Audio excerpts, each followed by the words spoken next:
This podcast is part of the Everyday Heroes Podcast Network, the network for first responders and those who support them.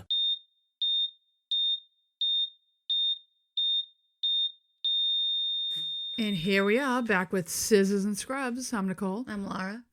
And we are covering some St. Patty's Day. St. Patty's Day. I'm wearing my Irish knit tonight, Laura, from Ireland to cover this specific episode. Very festive.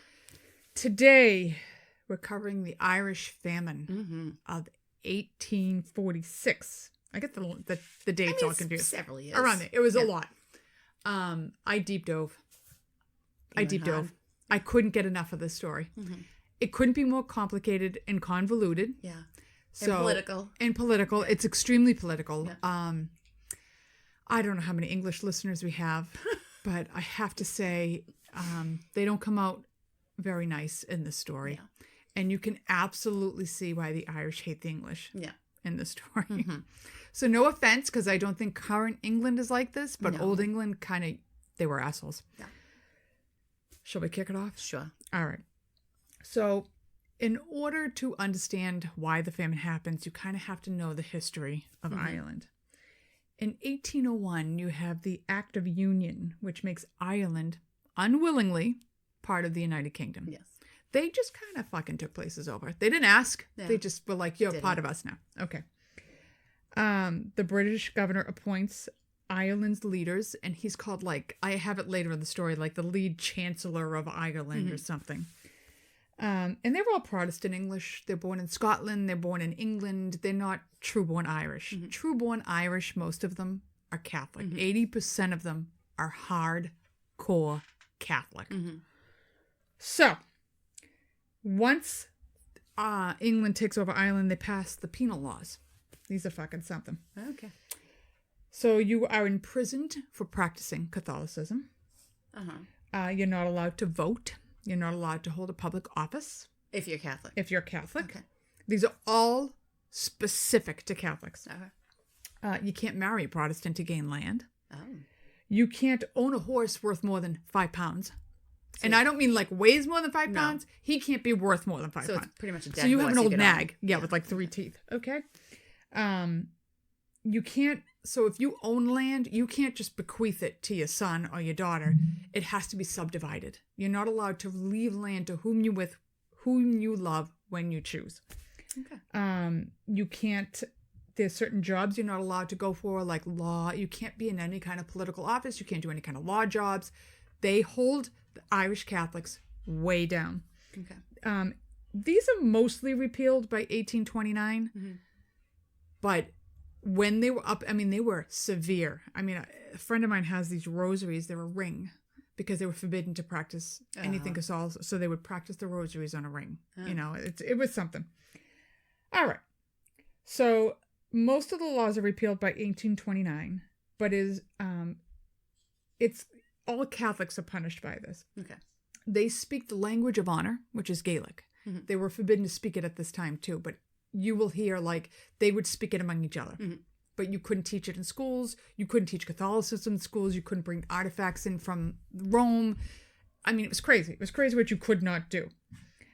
So what happens is the Irish Catholic go to the lower classes, and the Anglo-English, which are either English-born Irish or Irish-born English parents, they wind up running Ireland. So the class structure of Ireland, you have 3 classes. You have landowners, landlords. They own huge estates in Ireland, but most live in England. So they own the estates in Ireland, but they live in England. They don't deal with the land. They could give a shit. It falls into disrepair. They don't care. They have tenants. There's another word for them. Land agents that collect rents from them. So most of these states are really in bad straits. The landlords, they subdivide the estates into farms. 3 or more acres, 30 or more acres, you're a large farmer. 10 to 30 acres, you're a middling farmer. 2 to 10 acres, you're a small farmer. Then under the small farmer are the laborers. They don't even own land. They just go farm to farm to farm, and they labor the land. The rents on these farms are ridiculous. They are outrageously priced. So what is happening is a lot of the smaller farmers subdivide. So they explain it like you have an apartment house and you get 10 renters. But the rent's so high, each 10 renters subdivide, bring a family in. So now you get 20 renters on one parcel of land trying to pay the rent. And these houses are small and crowded. They said like at one point they'd put a bureau between the house of this one room to make it 2 families. Yeah. And they were Irish Catholic. They have like 15 kids. Yeah. They're really they're a clannish community. They're a superstitious community. They love big families. They're a happy group. So even though they're poor, they're a happy group of people.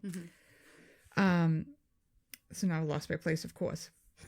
They crawl into these same places. The laborers, they don't have a house at all. And what they would do is they would live in scalps.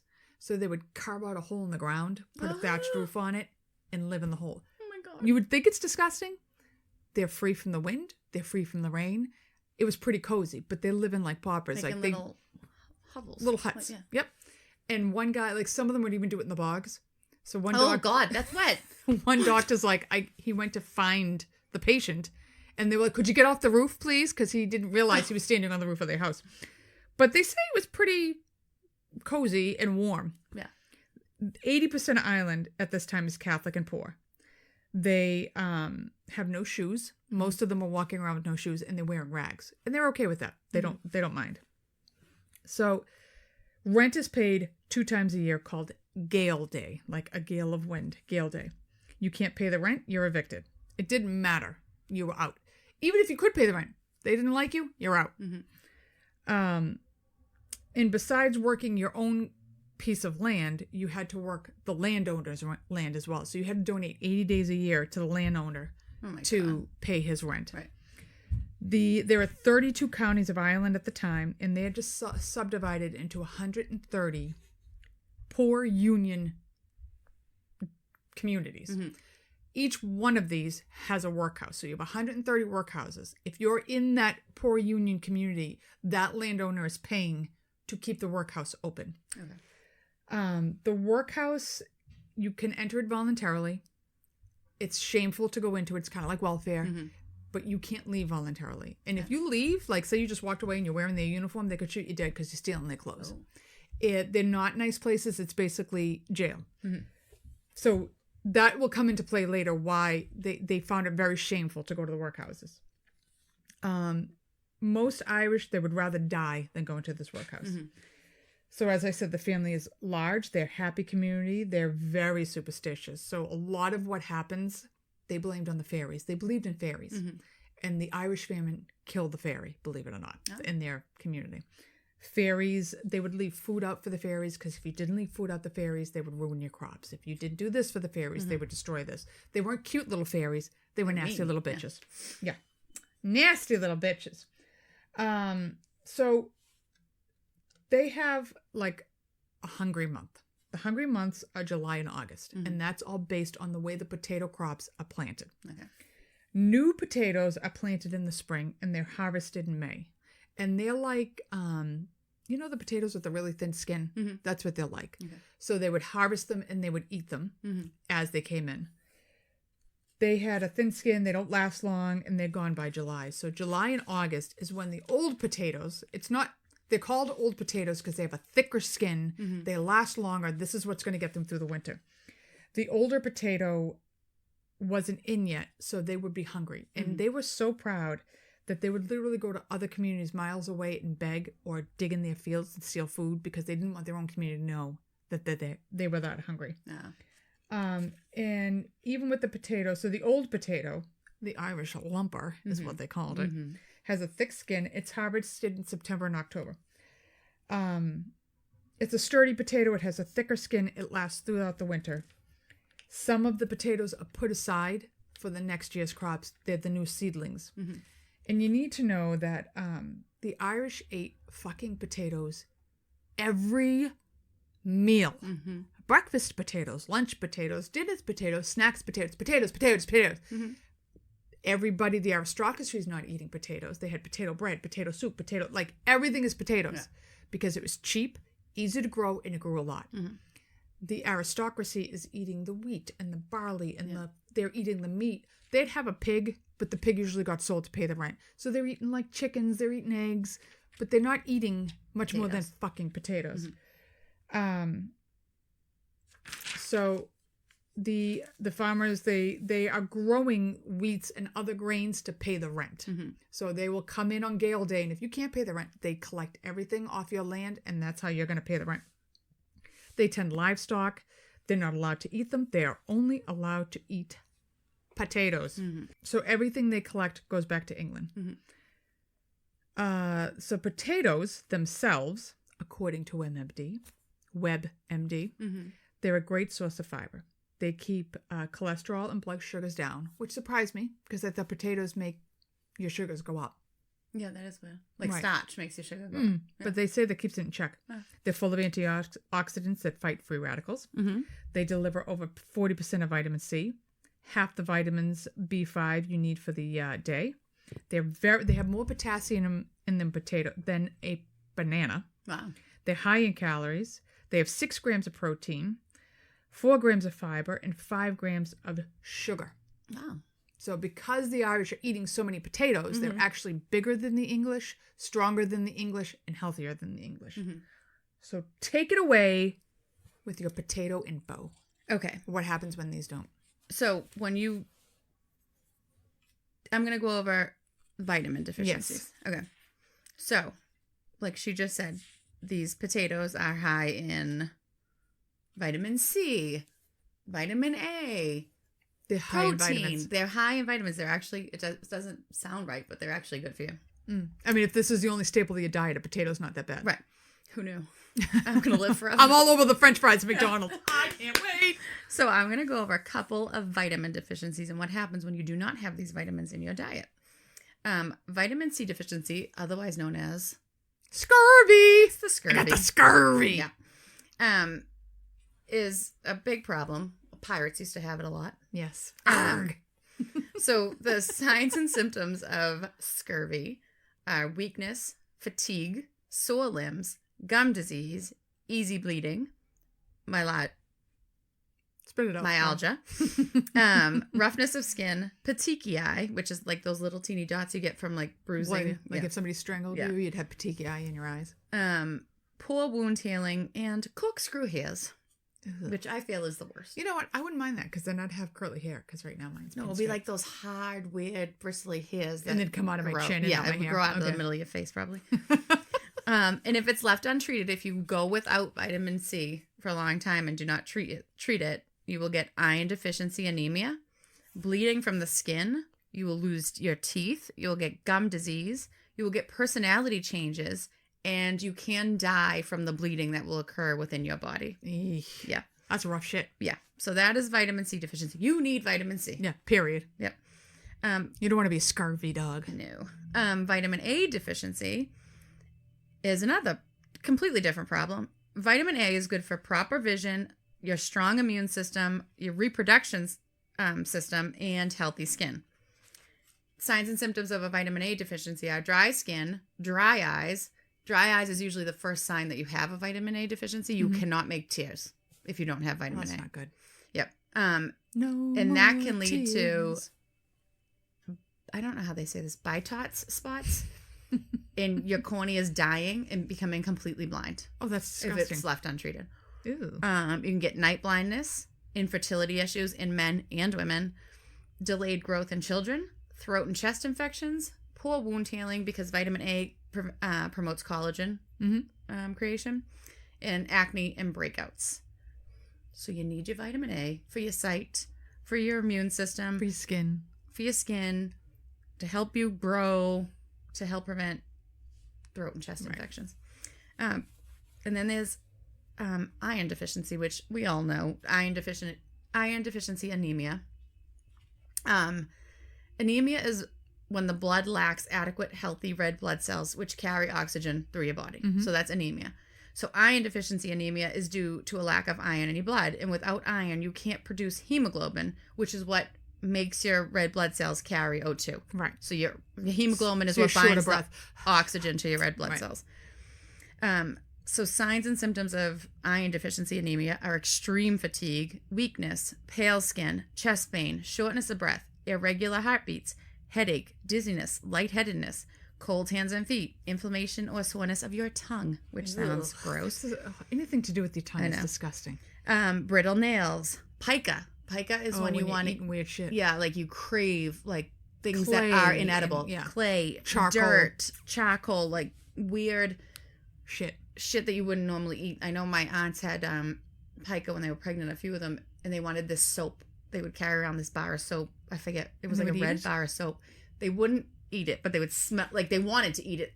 So they would carry it around and like smell it all the time because they weird. Really, like they just wanted to eat it because they had pica's common among pregnant women. Yeah. That's when they would have it. You get a poor appetite. Complications of iron deficiency anemia are you get heart problems, you get an irregular heartbeat or an enlarged heart with heart failure because your heart has to pump more because your blood cells aren't carrying that oxygen. So it's pumping more to try to get oxygen. It can lead to premature births and low birth weight babies. And it can lead to delayed growth and development in infants and children. And you are more susceptible to infections. Which is a big problem. Yeah. And that's it for like the vitamin. Okay. So in steps, well, we're going to start with 1844. Okay. Because 1844, they have a bumper crop of potatoes. There's so many fucking potatoes, they don't know what to do with them. They're leaving in the ditches. They're rotting. They are inundated with potatoes. There's so many fucking potatoes in 1844. Those fairies were well fed that Those fairies were very happy in 1844. 1845, not so much. Oh boy. So the new potatoes are harvested in the spring. No problem. There's some reports that there's a quote-unquote blight being seen in the western part of Ireland, but nobody's really concerned. They just think it's the fairies being pissed. Potato blight is a disease of potatoes and tomatoes. Did you know that? Oh, I didn't know it was tomatoes. Oh, it covers the tomatoes too. So maybe that's why all the Italians came in later. Right. It's caused by a water mold called, oh my God, Phytophthora infestant. It is in humid areas. It likes wet. Yeah. And what is Ireland? Wet. Very fucking Very wet. Yeah. Hot, dry weather keeps it away. So the summer of that year had been very hot and very dry, unusually hot. When a plant becomes infested, you'll see dark green or purplish black lesions will appear on the potato leaves and the stem. Okay. Under the leaves is a whitish growth that we will release. It's a fungus. Yeah. And it'll release spores. It loves to release spores when it rains, and it will release them on the wind. Nice. Okay, what is Ireland? Very windy. Fucking wet very and rainy. windy. Yeah. Okay? The potato tuber, which is the potato, it will be like if you get this fungus on it and you pull the potato out, it's going to look shrunken and it's black. The outside, it's rotted and visible. They can be black and slimy. So if it rains and this fungus is on the leaf, it's washing it into the ground, and then this fungus hits the potato and makes it disgustingly brown, black, slimy. And the wind will set the spores for fucking miles. Oh. So this is how it's going to cover large quantities of land in a very, very short time. They can also infect. So even though they've harvested new potatoes, it can hit the potatoes they will bury ditches, and they bury the potatoes in the ditch to keep them while they're eating them. It can get into that ditch and rot your potatoes. Ew. So in 1845, August of 1845, blight is first seen by some farmers on their crops. October of 1845, this huge rainstorm comes in, like people have never seen before. They think the fairies are angry because they left all these potatoes in the ditches and everything, and it's like black, it's pouring rain, it's a horrible, horrible storm. The next morning, the entire island of Ireland smells like shit. It smells like decay and rotten potatoes. So a third of the total potato crop is gone due to blight. And the farmers start looking, they're like, oh, my potatoes in the pits are fine. And they look in, they're fucking all rotted too. Now there's a panic because this is all about 80% of Ireland eats. So the English Parliament, they have a policy of laissez-faire policy. Laissez-faire is a policy of minimum governmental interference to the economic affairs of individuals and society. In other words, even though most of Ireland is now going to starve, the government's like, leave it alone, not my problem. Yeah. That happened to them. You leave it alone because it'll affect the markets. They're all about fucking money. Mm-hmm. So in November of 1845, Prime Minister Peel, Robert Peel in the potato famine. Peel, potatoes. Yeah, Peel, yeah. A little coincidental. Mm. He wants to help. He does feel bad for the Irish. So December of 1845, because of this famine, food prices double. So these people are already fucking poor. You think they're going to pay double the food prices for anything in there? Right. So they can't afford it. And all of the crops are still being shipped out of Ireland to England. The United Kingdom has corn laws, which have nothing to do with corn. Mm-hmm. Corn laws in England refer to all grains, wheats, oats, and barley. And it's designed to keep the prices of those grains high so that the people who grow them will make money. Mm-hmm. If you import the American grains, which we have buckets full, mm-hmm. it'll lower the prices and it'll hurt the farmers, and they don't fucking want that. So they block an import of any grains from other countries like the U.S. to keep these prices at a good level. Mm-hmm. This also helps enhance the profit and political power of English aristocracy. Right. So Robert Peel's like, I really want to get rid of these laws. They're bullshit. Mm-hmm. But nobody's going to let him get rid of these laws. So he comes up with this plan, and he's like, well, if we import corn from the United States, technically it's not part of the corn law because it's not corn, yeah. So he decides to start shipping in massive amounts of corn to Ireland mm-hmm. to aid in relief. Problem is, there's only 2 mills in the entire country of Ireland that know how to mill corn. So all these random farmers who still have to pay for the cornmeal, even though it's cheaper, they have to pay for it. They're not given it. Mm-hmm. They have to pay for cornmeal. They're starting to take it, but they don't know what the fuck to do with it. Mm-hmm. So they're eating it very raw.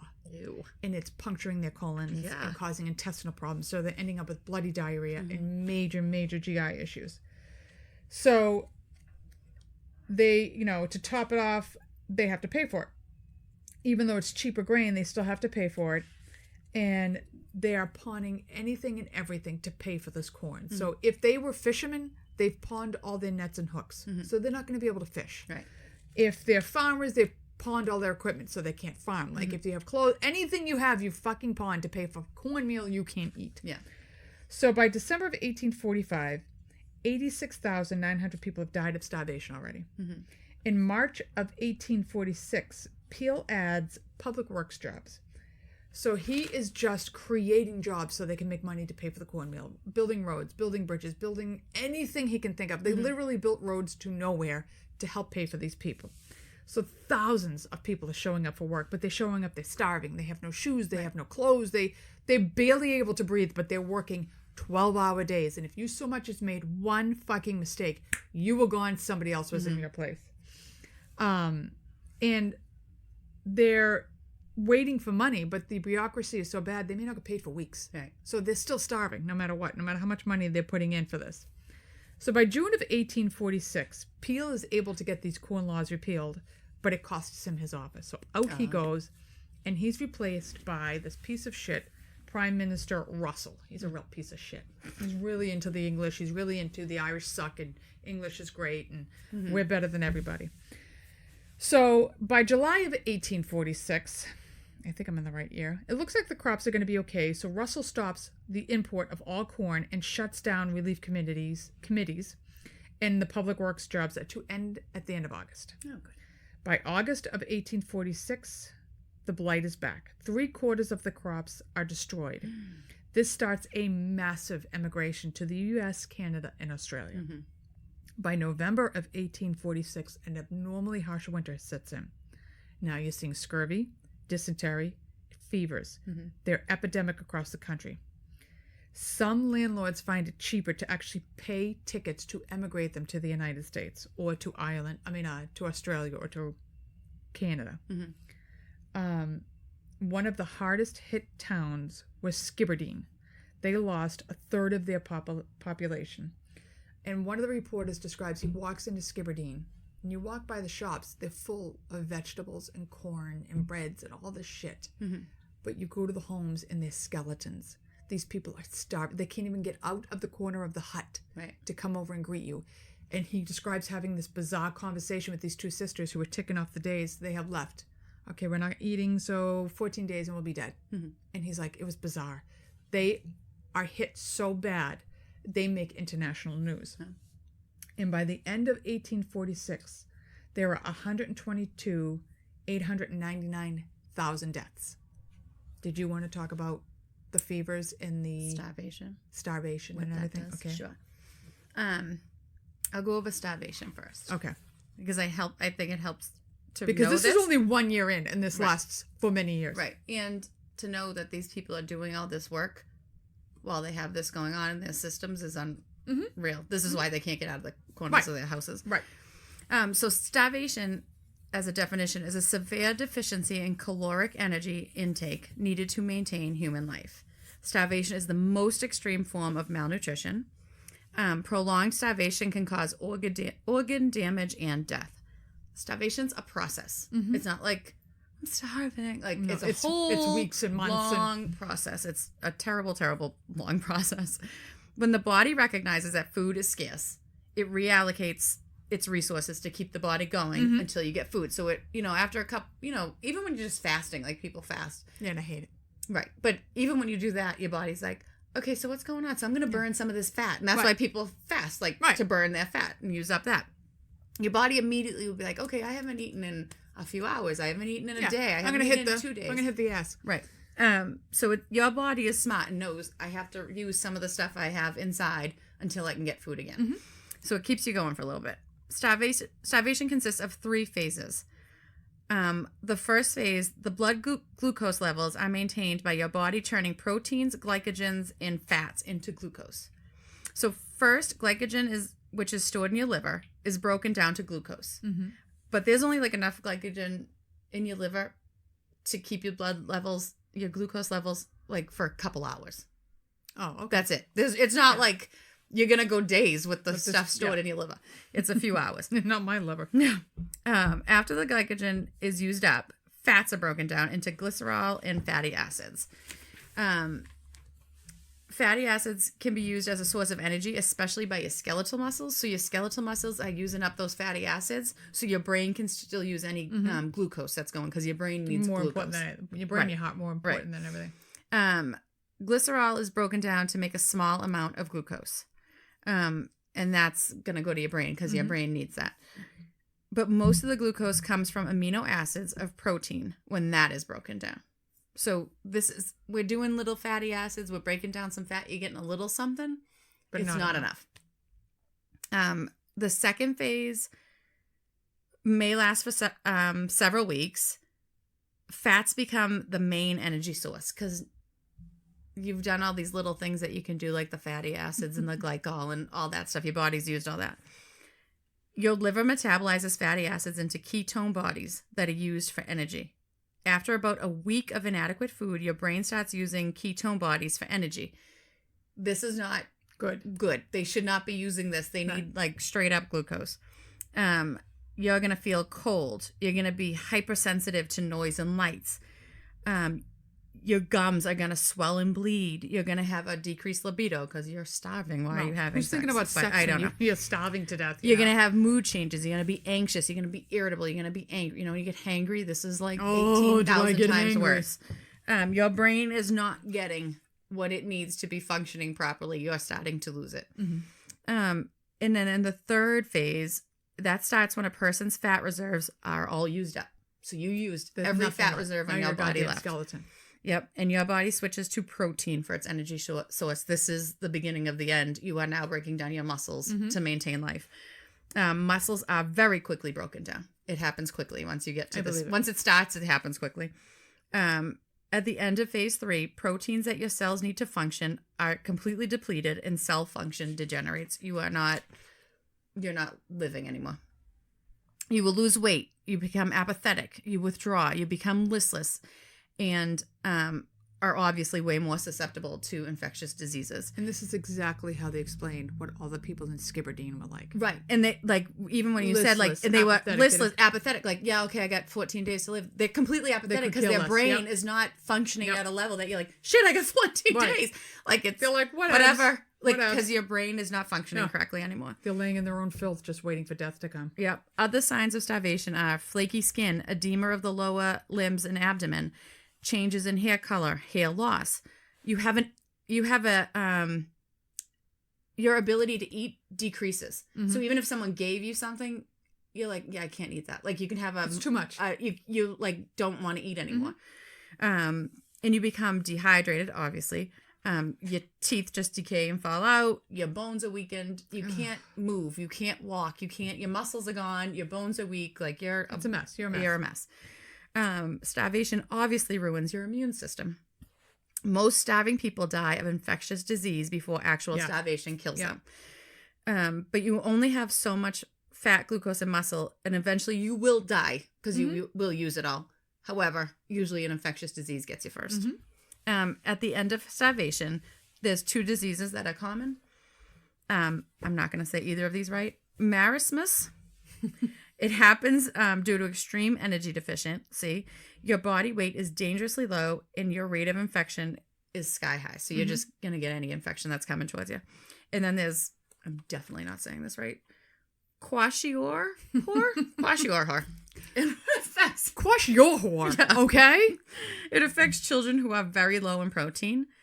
These are the kids that you see, you know, big bellies. Yes, when you see the kids like in those commercials for the flies starving kids in Africa. And, they have edema and fatty liver, which makes their abdomen hugely distended, which makes them look, they're eating fine. Yeah. They have tons to eat. No, it's their liver and edema that is filling that abdomen up. And then they can't eat because their stomach is squished down.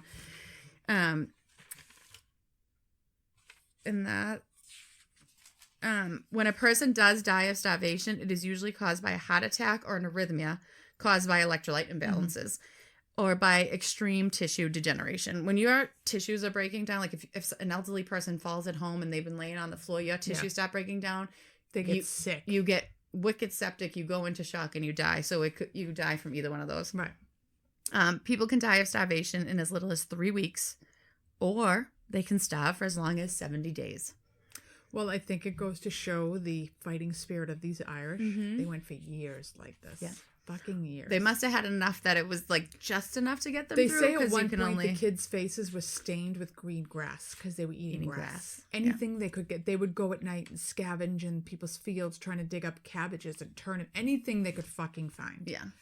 It's so sad. Yeah. It's a terrible way to be. So we're going into January. Okay. 1847. Okay. The British Relief Association forms. The British Relief Association. They decide they're going to come up with the Soup Kitchen Act. Oh. They're going to put out a bunch of fucking soup kitchens because this is going to solve the problem. Mm-hmm. And they're going to open up to feed the hungry, but they're not going to open up till July. This is January. They're not going to open up till July. Good idea. And those months aren't hard. Right. By this point, there are 714,000 people trying to find these public work jobs. They're all in public work jobs, trying to make money. But again, they're not paying them. Right. Word has gone out about this Irish famine, and countries from all over the world trying to donate. Mm-hmm. Queen Victoria, God bless her heart.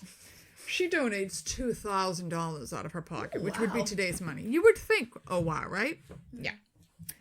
The Shah of Turkey, in today's money, wants to give $10 million. But he's told, you can't give more than the Queen gave because that's insulting.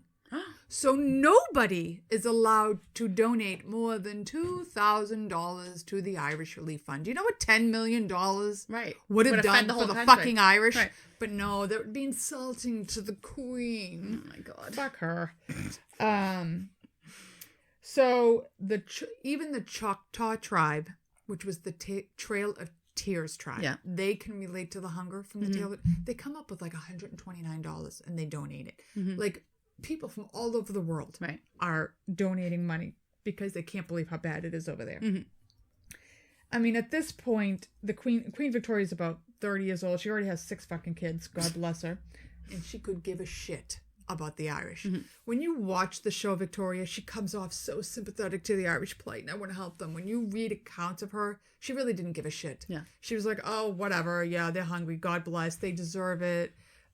They should work harder. They should have less kids. Whatever. This is from the fucking woman who had 9 kids. Yeah. By April of 1847, the Fever Act is put through to relieve the overcrowded hospitals. At this point, fuck pride. The Irish are going in droves to the workhouses looking for food, clothing, and relief. The workhouses are doubling and tripling in size. They can't maintain the amount of people coming in. And as they come in, they're bringing in all this disease. So the workhouses are rampant with disease by this point. And finally, in July of 1847, the soup kitchens open. They are serving 3 million people a day. Wow. A day in these soup kitchens, okay? And what is happening is supers, quote unquote, supers are coming out. What is a super? Let me tell you, Laura, what a super is. A super is a Protestant who sets up a tent and cooks a delicious stew to serve 80 people. He's got fresh clothing and everything. He tells you, come on in. You can eat soup and have fresh clothing if you renounce the Catholic religion, become a Protestant. Oh, my God. Some of them are like, go fuck yourself. I'd rather starve to death. That's how devout they are. Others are like, sure. And they eat whatever the you soup. want They to take the clothes. They go to a Protestant, I don't even know what Protestants call their ceremonies, mass, whatever. Yeah. And then they go to the Catholic Church in their brand new clothes and they go down there. Finally, some of the Protestants were like, forget it. Other ones were just real fucking pieces of shit about it. That's a real Christian thing to do. They're real Christian. I mean, that's but the you have thing. to do this. Yeah, but you have to convert to my. I mean, it's just unbelievable. And what's even more unbelievable is they're so Catholic they would rather starve to death than do this. In this year, you also have the Poor Law Act, or the Quarter Acre Act. This clause forbids relief to any household head who he holds more than a quarter acre of land and refuses to give it back to the landlord. So you have a quarter acre of land, you've been tilling it, you've been doing it, you paid your rents and everything, but he wants it back, you refuse to give it. You're not getting any relief for your starvation. That's what this means. And this leads to massive evictions. They don't just say, get the fuck out of the house. They go into the house with crowbars and flames and they burn it to the ground so you can't go back and inhabit it. That's lovely. Do you remember when we were in Ireland and we went to all the churches and they had no roofs? Yeah. Because they had the roof tax. So they just fucking took the roof off. This is what all these laws are like. They're going to find a way around the law. All right. So now you have starvation, horrible winter, and people are living in ditches because they have no homes, because the landlords have evicted them, because it's cheaper to evict them and get them off their fucking land than try to help these people. It's lovely. Okay. August of 47, there's not much blight in the, but it is not enough to feed the problem they have created. By October of 47, they close all the soup kitchens. Oh, well, there was no blight, so it's right. fine. Yeah. They're going to close them all because you're feeding 3 million a day. We can't keep that up. That's bullshit. Let's close them. December of 1847, at this point, the farmers are stealing any. So even though these people are starving to death, the production of exports out of Ireland has actually increased. When I was reading this stuff, I was like, I don't understand. But they're exporting a shit ton of food. All the food is leaving Ireland, vegetables. even though the Irish are starving. That's how much they didn't give a shit about their own people. Yeah. And like I said, you would go into town and all the stores have food, but nobody can fucking buy it. And everybody around you is in rags, skeletons, scurvy, typhoid, and you are holding on to your fucking food. What human does that to another human? I can't believe it. Excuse me. So, you're seeing peas, beans, rabbits, fish, honey, all be exported out of Ireland. And like I said, it's increased at this time. They can't believe it, but they actually increased the exports in the time of starvation. So now what do they have to do? Because what people are doing is they're raiding the carts of food that are leaving town. They're blockading the ships from leaving. They're stealing the food. So let's pass the crime and outrage law pass. It gives the Lord Ultimate, that's the name of the guy, the Lord Ultimate of Ireland, the power to organize the island into districts and bring police in to fix all these problems. So and it's passed because they're also concerned there's going to be a fucking revolt. Wow. They are starving to Right. So what you don't know is the blight in Ireland did not just hit Ireland. It hit almost all of Europe. This potato blight had hit the United States. It had hit Denmark. And so what had happened is these countries that hit on mainland Europe overthrew their governments and became no longer were monarchs. They changed their governments because of the blight. England's shit in their pants. The fucking Irish, who are starving to death, are going to rise up and take over and get their country back. It would take a strong wind to blow them over. Exactly. But you know what? They fucking try because they're Irish. They got the fighting Irish. All right. So some revolutionists in Ireland, they've gone to France to see what France did for their revolutions. Because actually last night I was watching something with Cameron. They have the French Revolution in the 1700s. Napoleon comes into power. They overthrow Napoleon. They put the king back in power. After that fucking revolution, they go through 3 different revolutions to change the state of France. Yeah. So they're going to see, you got 3 revolutions. How are you doing it? Right. So they go down to see what's going on. And this is where the Irish flag comes up. It's based after the French flag. You have the green for the Irish Catholics. You have the orange for the Protestant Catholics. Protestant Irish. And you have the white for the truce. I was fascinated by that tidbit of information. Okay. So by the end of 1847, 220,000 have emigrated from the United States. 249,335 have died. This becomes known as Black 47. Netflix has a movie called Black 47. Ooh, really? And it is about an Irish soldier who fought for England, and he comes back in 1847. His family has died of starvation. He watches his sister get kicked out of her home and evicted and freeze to death, and he fucking launches holy hell on the English. It's very, very good. And having read this, the movie makes more sense. I almost want to watch it again. Very, very good. April 1848. Treason Felony Act is passed. Oh, boy. Again, to deal with uprisings, because you have the young Irish that are starting to... There's a guy, I think his name is Daniel O'Connell. He's starting to stir shit up. This is ridiculous, blah, blah, blah, blah.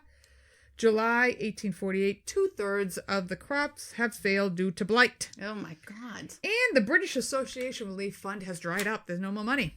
The workhouses can't handle anymore. And at this point, people are committing crimes to get shipped to Australia. Yeah, because it's better. Because it's better. At one point, they're like, 2 women hit a police officer with a chair. And the judge is like, forget it. And they're like, if you do not ship us to Australia, we're going to fucking beat the shit out of him again. And he's like, all right, off to Australia you go. And Australia is all men. So they, at this point, are taking any woman between the ages of 14 and 18 that will volunteer to go to Australia to populate. Because they need, so over the course of these years, 3,300 women volunteer to go to Australia on the penal colonies just to get the fuck out of Ireland.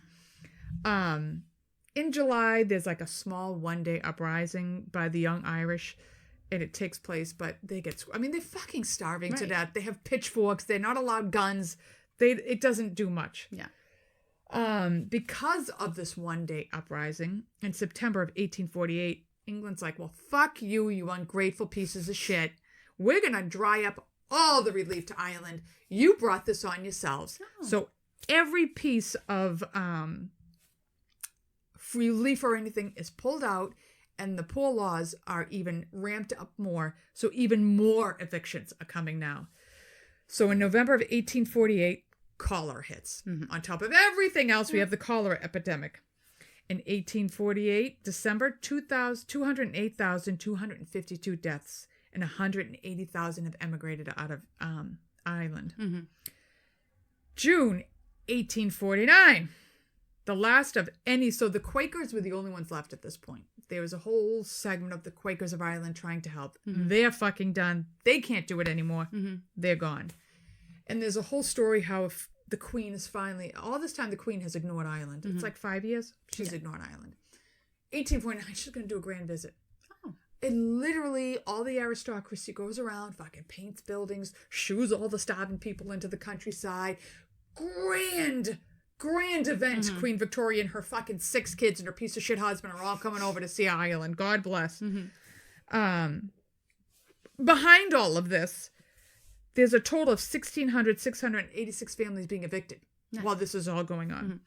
And another 220,000 are emigrating, and 240,797 die by December of 1849. 1850, 164,093 deaths, and 210,000 people emigrate. By 1851, Ireland is starting to recover, but before the Irish famine, 8 million people lived in Ireland. You couldn't find a spot of land. There's so many people. By the time it's done, there's 4 million left. Yeah. Do you want to finish up? Or do you have more? The diseases? Yes. Yeah. The diseases that we talked about. And then I want to talk about some of the ships because these diseases ended up on the ships. Yeah. I want to talk a little bit about the immigration to the different countries. Go ahead. Okay. So starvation itself only accounted for about 10 to 15% of the deaths in Ireland. The susceptibility to infection caused about 50% of deaths. And depression accounted for a ton of other despair. Deaths. Yep. And like we said, all those vitamin deficiencies in the starvation causes mental illness. During the famine, they were fevers, quote unquote, fevers. Those are now known to be typhoid, typhus, relapsing fever, cholera, smallpox, and other respiratory illnesses. People also got extremely ill from eating rotten food. Yes, because they would eat the rotten desperate. potatoes. They would eat anything rotten they would find on the street. They would eat it. So they were getting tons of like diarrheal diseases. Parasitic shit. So you have this person who's already starving. They're already dehydrated. And then you give them a parasite or something from rotten food and they're having diarrhea. They're dying from the diarrhea itself. They're already malnourished and now they're, whatever's in them is coming out their butt. Yeah. They're losing whatever little they had left. Right. So I had this about the ships, but I guess I'll wait. No, you talk about it was just a little blurb. 1.3 million people emigrated from Ireland between 1846 and 1852, mostly to the U.S., Britain, and Australia. The passage was brutal, obviously. These people are starving. They're malnourished. They're on these ships. There's 8,000 of them on the ship. Because they would oversell these ships. So if the ship only held like 100, these poor immigrants would be packed in 200. Right. They would sell them fake tickets. It was awful. And they're on top of each other, just like at the workhouses. And they're peasants, so they don't know any better. Right. So it was a mess. And they just want to get the hell out of there. Yeah, it's a fucking disaster. Yeah. They're called coffin ships because the mortality rate was between 5 and 30%, mostly from infectious diseases. Because it goes right on them with the ship, and now you're fucking packed in. Right, and then you're all like sardines. So the infectious diseases that were around there, we have talked about them before, but I'll go over just a little blurb. What? Every time we talk about disaster, the twins show up. Typhus and typhoid? They love to be there. They wouldn't miss a party. No. So typhus is an infectious disease that is characterized by a purple rash, headache, fever, and delirium. It's usually transmitted by lice, ticks, mites, and rat fleas. So when they're all going on this public works and going to live in these houses with 8,000 people, there's fleas and, not ticks clean and because there's nothing to wash with. Right. So typhus is going to spread when you have that many people packed in somewhere. And typhus brings her sister every time. Typhoid. That's a bacterial disease that spreads through contaminated food or water. Symptoms are high fever, headache, belly pain, and constipation or diarrhea. So these malnourished people, again, are shitting themselves. Then there's relapsing fever, which is a bacterial infection spread by ticks, louse, or hard ticks. It causes... You louse. It causes recurring fevers, headache, muscle and joint aches, and nausea. There's cholera. Is a bacterial disease. Cholera's like the king. Yeah. Like if we had a hierarchy, he'd be a duke. Yeah, cholera is pretty high up. Yeah. It's a bacterial disease that causes severe diarrhea and dehydration. It's usually spread by drinking contaminated water. It's fatal if not treated right away. Yeah. It has to be treated right away. And then you're on a ship for like 3 fucking months. Right, with nothing to clean. So this one's got cholera, he's shitting himself, it's going into your water, you're drinking it, and you're getting cholera, everybody's getting cholera. And you're crammed into this little space. Right. And then there's smallpox. It's an extremely contagious virus spread by airborne droplets, which cough, sneeze, laugh, whatever. Saliva. You can get it skin to skin, like from handshakes or hugs. We've talked about it a lot. Yeah. But The first symptoms appear 10 to 14 days after you're infected. The incubation occurs between day 7 and 17. You look and feel healthy during incubation, and you're not contagious. Right. Thank God. Then you get a fever, overall discomfort, a headache, severe fatigue, severe back pain, and vomiting. Then flat red spots appear first on your face, hands, and forearms, then your trunk. A couple days later, they blister with clear fluid. Oh, that sounds lovely. A couple days later, that turns into pus. Oh, even prettier. Yep. And then scabs form about 8 to 9 days later from that. So you just got pus oozing out of you for 8 to 9 days. Stunning specimen. Yeah. And then the scabs fall off, leaving huge pitted scars. Oh, so lovely. It was disfiguring if you survived it. God forbid you got that on the way to Australia when they were looking for a new bride. She gets off. She's all pussy and shit, scabbed. Most people Bloody survive, diarrhea. right, unless they are pregnant or have impaired immune systems, which the Irish had impaired immune systems because of the starvation they were dealing with. Yeah, I'm probably pregnant. And that's all I have on those diseases. Well, you know what was interesting too is when the Irish got here. Mm-hmm. So you had Irish that were established here already. Mm-hmm. They looked down on the new Irish coming in. Mm-hmm. So they couldn't find jobs. They were put into like ghettos and they're landing in big cities. I mean, there's stories of them coming into Canada first, and that they were coming on through the St. Lawrence Seaway, and there were multiple ships just waiting weeks to unload their passengers. And I read this book called Black Potatoes by Susan Campbell Bartoletti, which is, you know, the Irish and the Italian. Yeah. We're all in the same plight, so we all fucking married each other. I'm a Irish-Italian combo. She was talking about a man who I forgot how he ends up here first, and his family comes over in one of these coffin ships, and it's a sick ship, and he's waiting. He winds up getting a rowboat, going out, getting them off the ship, hiding them on his rowboat, and getting them back to Canada. And then they came through Canada to the United States. They end up in Boston. They end up in New York. Yeah. They end up in Chicago, which is the biggest Irish populations you can find in the United States. But they were shunned. You couldn't find work. You couldn't find jobs. So they built our railroads. They built our roads. When the Irish first got here, they built the United States. So if you watch The Gangs of New York, I haven't watched this movie. The Gangs of New York. But they talk about the Bowery Boys versus another gang. That was the old Irish versus the new Irish. And they were fighting for territory because a lot of these poor women coming from starvation become prostitutes in the United States. Right. It was terrible. So they didn't really find it much better here, but they persevered and they took over government, police, and fire. Everything. I mean, being in Boston, everybody's a mix something in the fire department and police department, or at least was. So, you finished with whatever you have. Okay. So basically, by the end of the Irish famine, you have 2 million died and 2 million emigrated to different countries. The Irish population has never recovered from the Irish famine, which I find it's crazy, unfucking believable. They have never seen the numbers they had before the Irish famine. Yeah.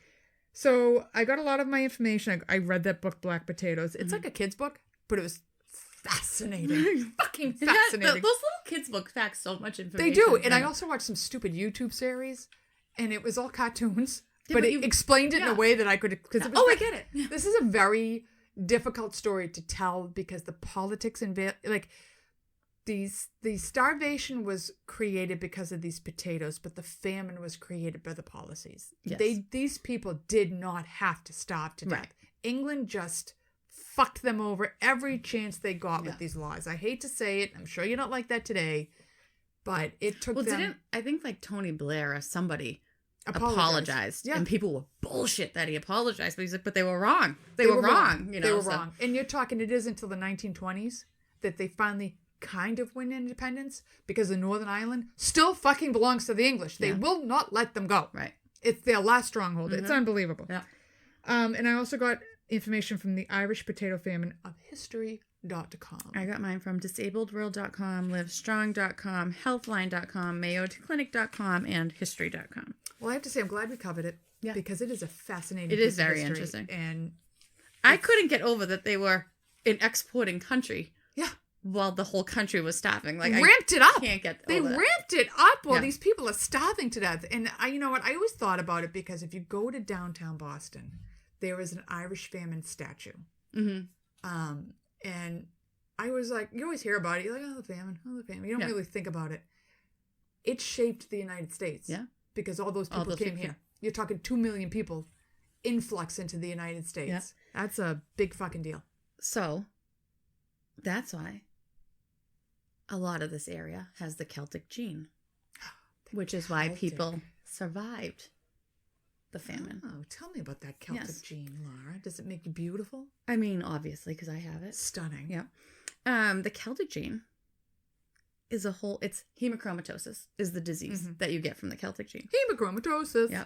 So a little after the famine in 1865, a fatal disorder that affected the liver and pancreas and that bronzed the skin, which is odd. Is that why you have that lovely for chin? Celtic descent? Was initially written about. So 1865, kind of right after the plague. They found these people had an excess of iron in their blood. Many explanations for the excess of iron were given, like you drink too much alcohol. Oh God, these poor. You have a ton of infections. Well, you just survived potatoes. Famine. Yeah. And you eat too much iron. You have way too much iron in your diet. Oh yeah, and the potatoes. Yeah. Yeah. So those were believed until 1935. That was like what people thought these people were dying of. When a British physician discovered the cause was an inborn error of the metabolism of iron within the body. So your body absorbs extra iron and stores it in your organs. So you have iron in your blood. Your body, if you have hemochromatosis, takes this iron out of your blood and puts it into organs in your body. Oh. And it stores it there. Just in case you might never get potatoes again. So, to diagnose hemochromatosis, they had to measure the iron content of tissue specimens from a liver biopsy. So, back in the early 1900s, you had to have a liver biopsy to see if this is what you had. And when you went for it, you were already sick. You were already like very sick. You had cirrhosis and all this stuff. So, in 1960, they make a blood test that could measure iron levels in the blood that could mirror the iron that's stored in your tissue. So they could see just by drawing your blood how much you have in your tissues. So it makes it much easier to test for this disease. But again, this was only done on people who already were exhibiting signs of the disease and had damage to internal organs. The iron from hemochromatosis is most commonly stored in the liver, pancreas, heart, and brain. It's also stored in like your joints. People being tested already had cirrhosis, diabetes, heart disease, arthritis, impotence, and liver cancer. Impotence? Yeah. Oof. It can get into your pretty bad. other organs too. And the organ. Yeah. Well, you know what it does? It inhibits hormones. All right. God bless me. I wouldn't like that too much. No. And liver cancer, which is the most frequent fatal outcome of hemochromatosis. In 1996, John Feeder identified the specific gene mutation, which is C282Y, that results in the malfunctioning of the mechanisms responsible for control of iron absorption. You have this gene, it screws up your DNA, and your erections and everything else. And it screws up how you control the iron in your blood. So the mutation is present in 85% of Caucasians with hemochromatosis. So it allows for the screening of people at risk for developing hemochromatosis. So almost everybody that has hemochromatosis has this mutation. So it's really, if you have that mutation, you have hemochromatosis. Among Celts, the incidence of the mutation is 1 in 8 to 10 people. Wow, that's pretty high. Among Irish Celts, it is 1 in 3 to 5 people. Laura, that just shows how much more Irish you are than me. And clearly my Italian genes have come out. Yeah. Because I don't have it. No, you don't. Italians are better. 1 in 3 to 5 people have the huge. mutation. It appears to have originated in a Celtic or Viking ancestor 2,000 to 4,000 years ago and spread through migration. You know, they came down and so did the disease through Europe and Scandinavia. The high incidence in Celts in Scotland, Wales, Ireland, and Brittany is due to the Vikings' invasions in those areas. So they were constantly invaded by Vikings. Invaded. They brought that mutation, and all of their children then had it. And the isolation of the island-based countries kept it in those countries. All the inbreeding and shit. Right. So it wasn't like in mainland. It was on all the islands that the Vikings were going to. So it was kind of like it kept it going. Those Vikings. I know. So back to the plague. Ireland had a very different diet than the rest of Europe. Like you said, they were potatoes. They lived on potatoes. I want some potatoes. They were malnourished, so they had low iron levels. They also drank a lot of tea. Oh, the tea. The tannins in the tea inhibits the absorption of iron. So they had super low iron. Maybe that's why I'm anemic. Maybe. Super low iron levels. People without the gene would have died at higher rates, since if you had the gene, you would have had higher iron to begin with. So you could have lived with having a little starvation or a little vitamin deficiency because you had all this iron stored in you. Interesting. So if you didn't have it, you were dying. So this left, the survivors were the people with the gene. So then all of these people have this gene in this mutation. So then it comes to the U.S., it comes to Australia, because these are the people that are surviving. They're the ones leaving.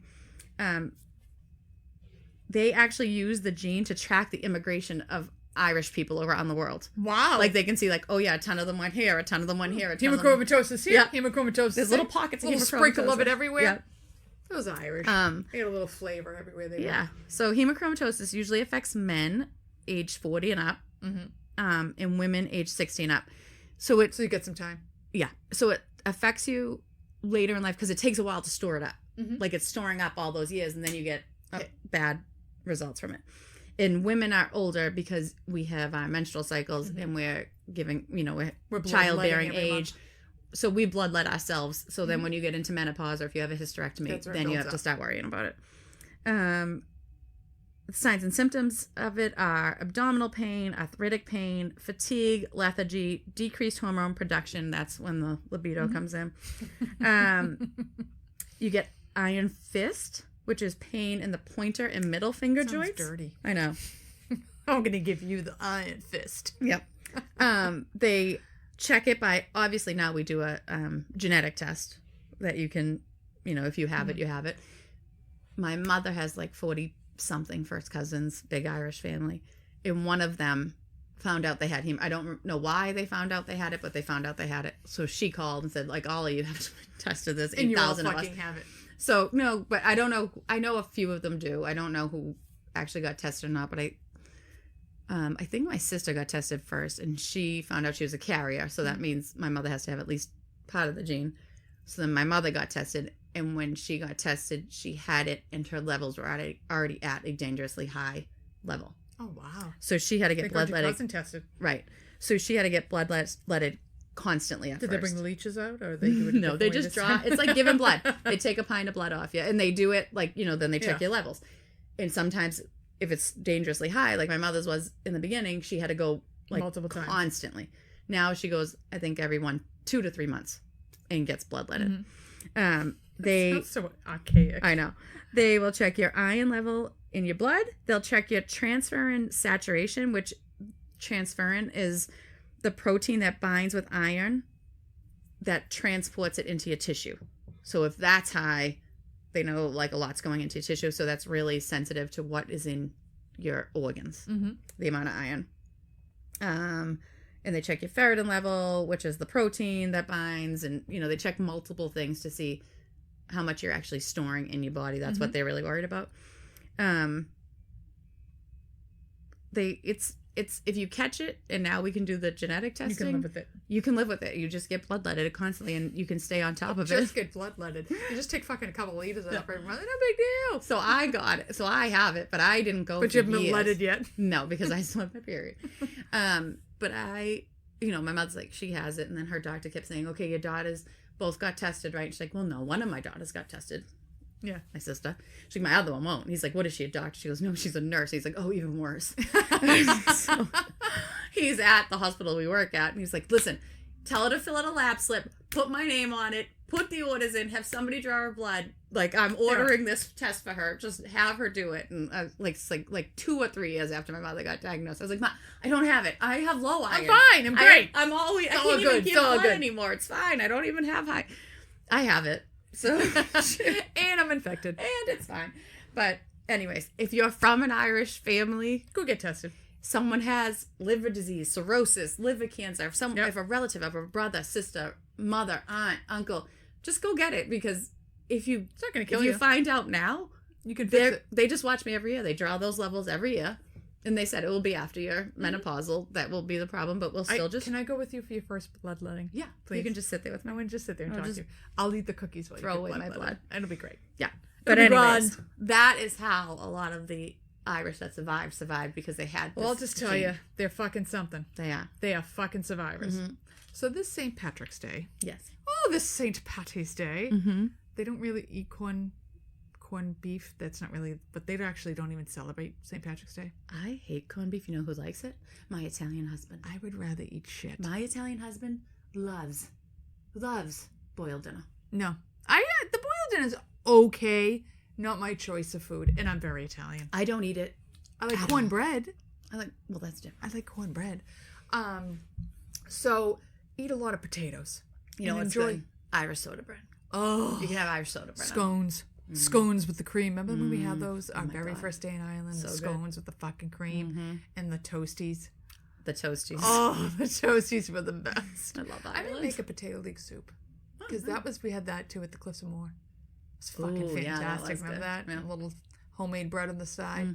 Tell you, people complain about the food in Ireland. It was delicious. Couldn't get enough of it. It was delicious. We didn't stop eating the whole time. I literally could not get enough of it. I'm like, So good. this is the pie, the meat pies, and the fucking steaks. Even the stupid chips. We went to this bar when we first potatoes. And they had these chips. We're like, these are the best chips I've ever had. So where'd you get these? She looked at me like I had 5 fucking know. eggs. She's like, the potatoes. I'm like, these are the best chips I've ever had in my life. So the food good. is fantastic. So Ireland's beautiful country. Fucking love it. Yeah, go I visit. liked England too, but you guys are assholes at this point. I'm very tainted after this episode. So, if you've never heard of it, now you've heard of it. Yep. Investigate it, because it's quite a goddamn story. Yes. And we will see you in the spring. Ooh, I can't wait. Da, da. So nice. All right, see you later. Bye. Bye. Like, subscribe, rate, and review the Scissors and Scrubs podcast on whatever podcast app you listen to us on. Follow us on Twitter, Facebook, and Instagram at Scissors and Scrubs. And email us any of your stories or thoughts to scissorsandscrubs@gmail.com.